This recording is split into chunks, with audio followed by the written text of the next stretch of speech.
Habari yako, ni mimi mwalimu wako James mwana wa Filipo. Niko hapa naendelea kukupatia darasa ili uweze kujitambua vizuri, hasa hususani wewe kijana, hata ikiwa mtu mzima, ikiwa kikongwe, ikiwa mtoto mdogo, niko hapa. Naomba nikwambie kitu kimoja.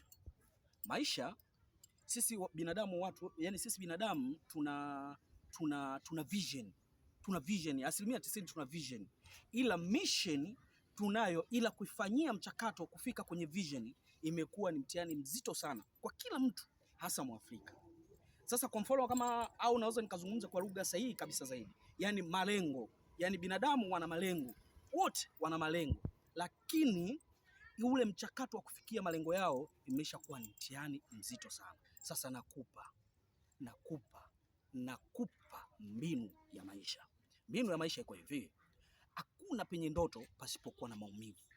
Sasa usiogope kumpoteza ndugu yako yoyote yule au rafiki yako yoyote yule ili kufikia malengo yako. Ukiona amekudisturb,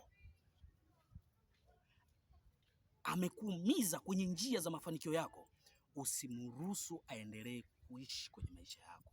Muondoe mara moja. Ukiwa na nafsi hiyo utafika malengo, lakini pia heshimu ndoto zako. Ndiyo maana yake. Ukiheshimu ndoto zako, malengo yako na kila unachokifanya, basi mtu mbaya au mjinga hautomkaribisha kwenye maisha yako, utafika malengo. Niamini mimi. Habari yako, ni mimi mwalimu wako James mwana wa Filipo. Niko hapa naendelea kukupatia darasa ili uweze kujitambua vizuri, hasa hususani wewe kijana, hata ikiwa mtu mzima, ikiwa kikongwe, ikiwa mtoto mdogo, niko hapa. Naomba nikwambie kitu kimoja. Maisha, sisi binadamu sisi binadamu tuna vision. Tuna vision, asilimia 90 tuna vision. Ila mission tunayo, ila kuifanyia mchakato kufika kwenye vision imekuwa ni mtihani mzito sana kwa kila mtu, hasa Mwafrika.